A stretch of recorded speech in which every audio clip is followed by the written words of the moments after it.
Assalamualaikum warahmatullahi wabarakatuh. Perkenalkan, nama saya Hania dari Prodi PGSD. Di sini saya akan menjawab pertanyaan dari soal UTS. Yang pertama, pertanyaan pertama yaitu ada di sini kita akan membahas. Jelaskan menurut pendapat kalian bagaimana relevansi pendidikan Pancasila dan kewarganegaraan dalam kehidupan bernegara di era sekarang ini. Nah, jadi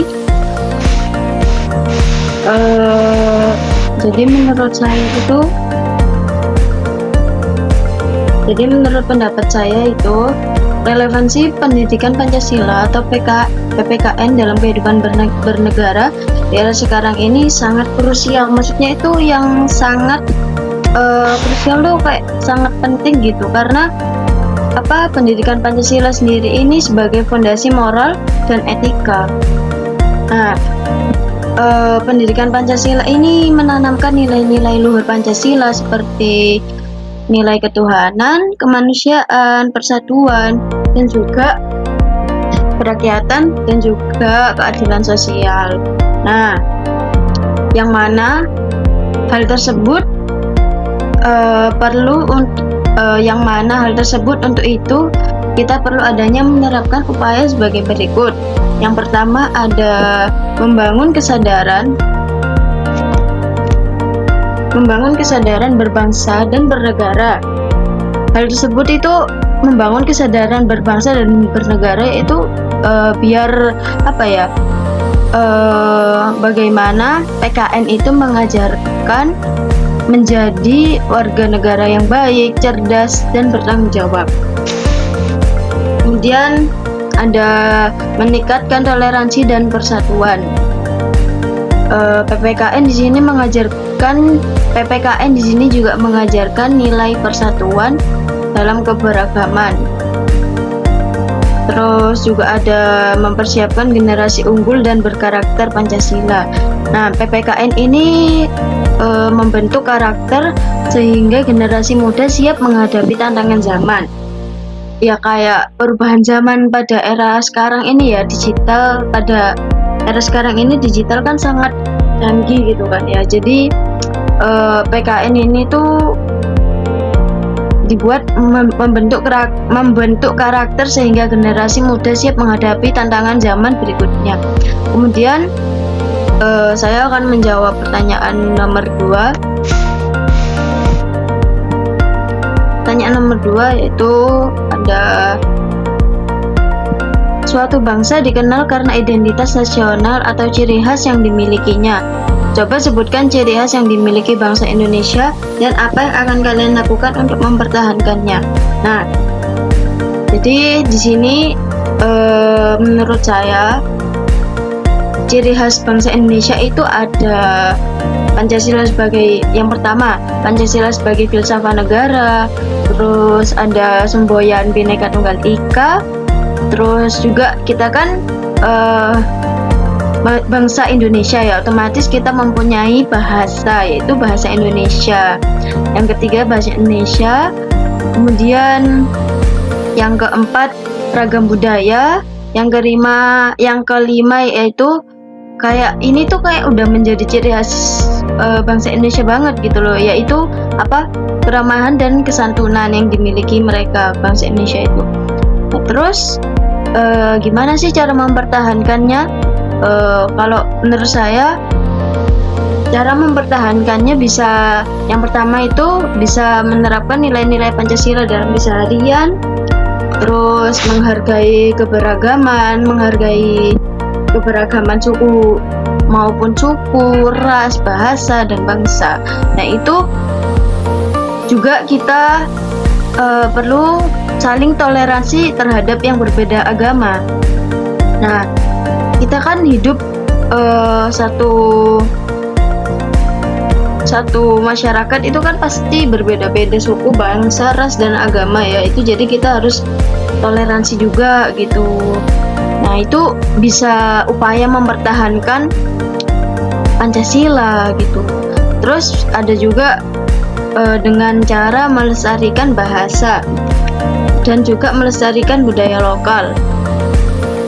Terus ada menerapkan semangat gotong royong dan musyawarah. Nah, hal tersebut diterapkan agar gotong royong dan musyawarah supaya ya kita itu saling kayak mempersatukan semuanya gitu, kayak persatuan Indonesia. Nah itu kayak mempersatukan semuanya gitu, jadi yang awalnya nggak rukun jadi rukun gitu.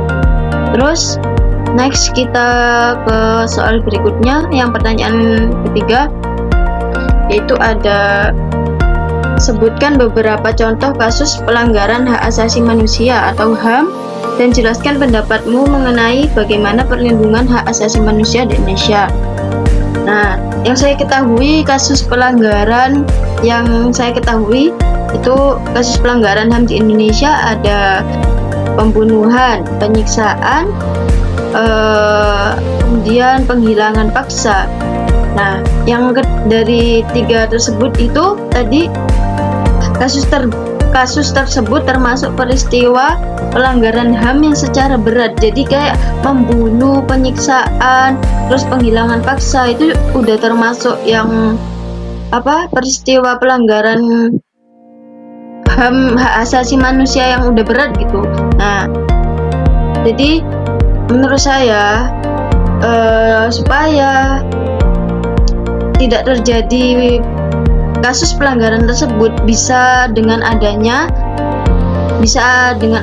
lembaga perlindungan HAM, kemudian bisa juga diadakan tingkat kesadaran masyarakat. Nah jadi kayak ya dari masyarakatnya sendiri juga itu harus sadar gitu, biar nggak terjadi kayak gini gitu. Terus juga ada edukasi dan sosialisasi terkait tentang HAM. Terus kemudian ada untuk meningkatkan perlindungan HAM di Indonesia juga perlu ada komitmen politik yang lebih kuat dari pemerintah dan sektor keamanan. Nah jadi biar nggak ada masalah kasus pelanggaran HAM itu juga perlu ditingkatkan lagi komitmen yang lebih kuat di atas pemerintahan ya, dan juga sektor keamanan. Nah kalau misalnya pemerintahnya aja udah kayak melanggar aturan dan lain-lain, itu sama aja nanti kayak mencontohkan masyarakatnya, sehingga ya dapat ditiru masyarakat dan muncullah ini kasus HAM itu, hak asasi manusia. Nah jadi perlu juga ya komitmen yang kuat dari pemerintah. Next, selanjutnya kita akan bahas pertanyaan nomor 4, yaitu ada jelaskan menurut pendapat kalian mengapa sejarah budaya bangsa dikatakan sebagai akar identitas nasional. Nah, menurut saya sejarah budaya bangsa dikatakan sebagai akar identitas nasional karena budaya itu kayak suatu budaya itu budaya adalah kayak warisan gitu kan, jadi ya adalah sumber warisan dan kebanggaan bersama. Nah itu jadi kita itu harus kayak, kan namanya juga warisan ya, berarti harus benar-benar dijaga gitu kan. Nah dijaga. Nah budaya sebagai pembeda antar bangsa, bisa juga sebagai perekat sosial, kemudian juga bisa jadi sebagai pedoman masa kini dan masa depan. Next ke pertanyaan yang terakhir, yaitu pertanyaan yang kelima,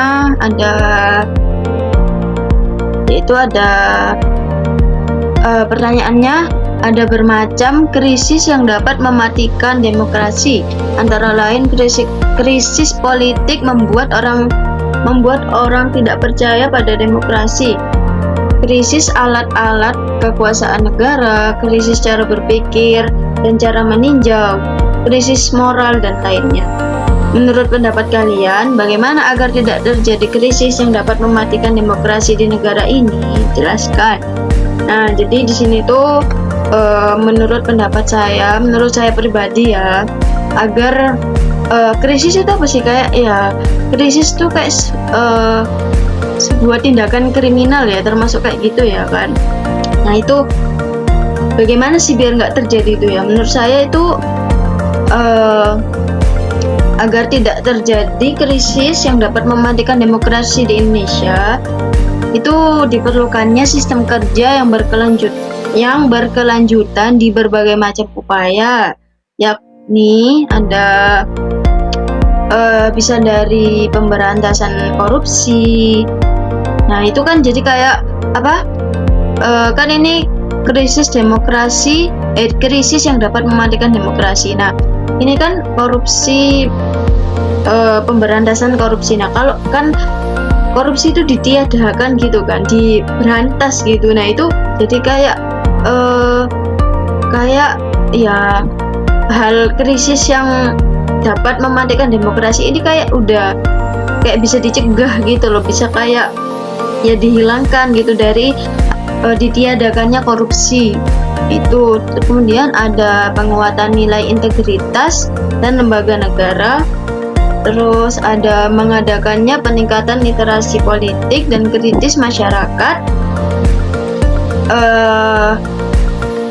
Maksudnya di sini tuh mengadakan peningkatan literasi politik itu kayak ya literasi kayak di butuh membaca banyak wawasan gitu ya, supaya masyarakat ini bisa berpikir kritis agar ya bisa mengatasi masalah krisis demokrasi tersebut ini.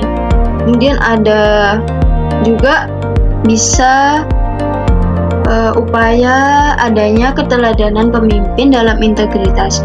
Nah itu kalau pemimpinnya saja kayak nggak bisa ngasih teladan, nggak bisa ngasih contoh yang baik, itu apalagi dalam integritas ya, dalam memimpin itu kan harus kayak bener-bener itu harus jadi pemimpin yang baik gitu kan. Kalau enggak kan bagaimana mau ditiru masyarakatnya gitu kan ya. Jadi harus adanya keteladanan pemimpin dalam integritas. Nah kemudian ada forum diskusi publik. Forum diskusi publik ini maksudnya itu di sini tuh dia itu